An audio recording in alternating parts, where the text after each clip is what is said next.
I want to quickly cut across to my colleague Akshita Nandgopal, who's going to be tracking all developments from Bengaluru. The Prime Minister as well would be joining in virtually, and this time hopefully after landing.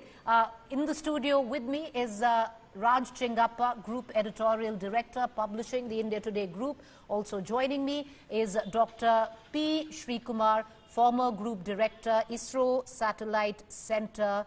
He is also currently the Director of Manipal Center for Natural Sciences. Akshita, I'm going to quickly come to you and free you up because you have a very early morning and which is going to go down all the way till 6 p.m. tomorrow. So what can we expect? A sense of excitement where Bengaluru is concerned, all eyes focused on the big landing this time. Hopefully it happens.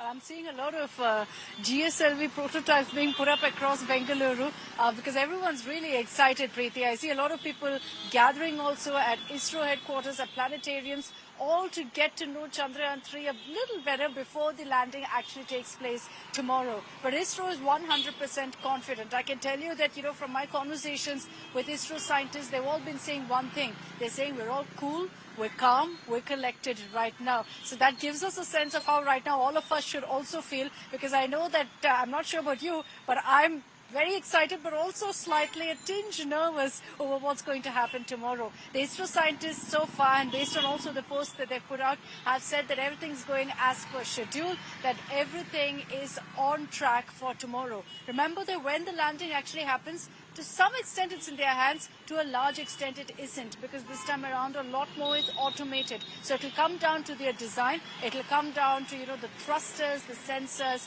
and the cameras that are on board lander Vikram. We're all hoping for the best, and as you pointed out, Prime Minister Narendra Modi in 2019 was here in Pune on the outskirts of Bengaluru. He was with the Isro scientists, and we can't forget those heartbreaking images of when K7 broke down and the Prime Minister hugged him and consoled him. This time around he's not here, so he's going to be joining virtually and watching live as the lander touches down. Well, you're right there. The Prime Minister there literally last time around had lent a shoulder for the Isro scientists to cry on because you were just there but just not quite. Hopefully, like I said, fingers crossed, tomorrow is going to be very different. Akshita is going to be joining us 7 a.m. onwards as we chair for the Chandrayaan-3. Thank you, Akshita, for joining us. And like Akshita says, very hopeful, very positive, but really, can't really miss the butterflies in your stomach because a lot of it us watched with bated breath the last time, tinged with disappointment, and now the build-up starting again. I want to cut across to Raj Chengappa, Group Editorial Director, who was there the last time around in Bengaluru. This time, Raj, how do you see it different? And what is it where Isro is concerned that they've done differently from the last time, that they clearly seem to be a lot more confident this time around? Well, talking about last time, it was around this year, I think August 20th, when we were all at outside the mission control room where the media was, and we were watching the television, and as we thought it was going to be a success, the descent phase was all there, and then the last minute or so things went terribly wrong. The spin drop silence. What I think ISRO has done after that, I mean, we all grieved with the ISRO scientists and felt their sadness, but I think what ISRO has shown over the years is great resilience. They have come back from failures. If you recall, right from the time, and I've been covering space since 1980 onwards, when Dr. Kalam was there. And his first launch, which he's known for, the SLV-3, which the first satellite launcher that India did, failed. And the next launch was a success. So failure and success are, go together, as we've seen the Russian aircraft Lunar 25. Despite the kind of experience they had with Soviet Union having over 60 launches at that time, it did fail. And even at that time, between the 1959 and 1976, when lunar launches were abundant, almost 50% of them failed, despite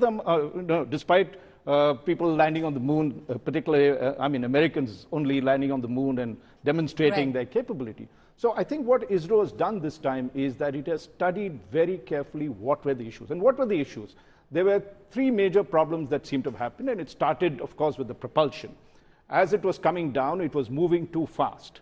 The result of that started cascading, because the moment you are not getting the right force, see, it was at a height of 6,000, the speed of around 6,000 kilometers per hour. That's 5 times the speed of sound. So if you take your fighter jets, they travel at twice, Mach 2. This is traveling at Mach 6. You have to bring it down to walking speed. So you start cutting on the descent phase, you start reducing it, so it starts descending like this. Now around this point, just about 400 meters above the moon, there was to be a maneuver that would then bring it vertical and make it land. It is at this time, just before that, there was a excess acceleration that was there.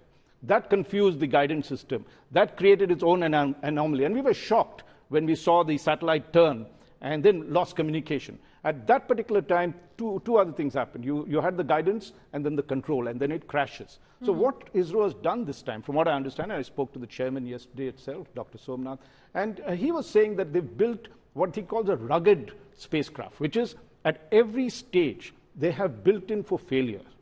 Right. So you have, if he talked earlier of, what they call a successful attempt, where you think everything is going to be successful, this time they plan for everything to fail. So they've got redundancies, whether it's in the propulsion system, they're carrying more fuel this time.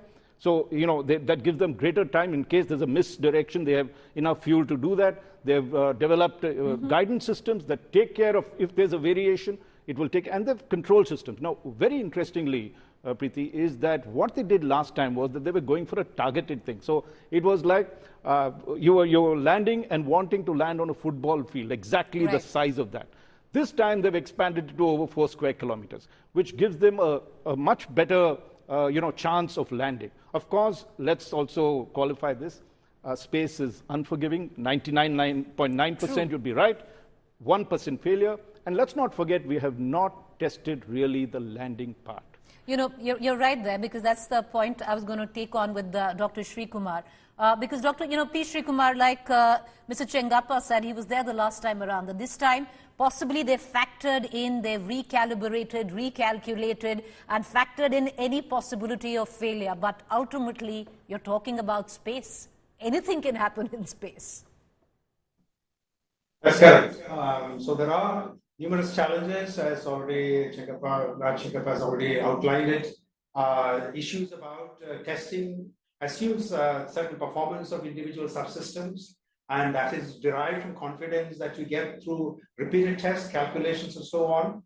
Now, in real space, where the vacuum is extremely high and where we cannot create such vacuum conditions on Earth, and the fact that we are restarting certain systems many weeks after launch, there's always a possibility of that. But to the best of their abilities, I think the Isro team has done the necessary precautions, sharpened the sensors, sharpened the algorithms that are involved, necessary cross-checks have been carried out ahead of time, large number of tests from helicopters and other systems that actually simulates as best as possible the conditions that we expect to see. So this is the reason for the high confidence that currently exists. And that's about the best we can really do.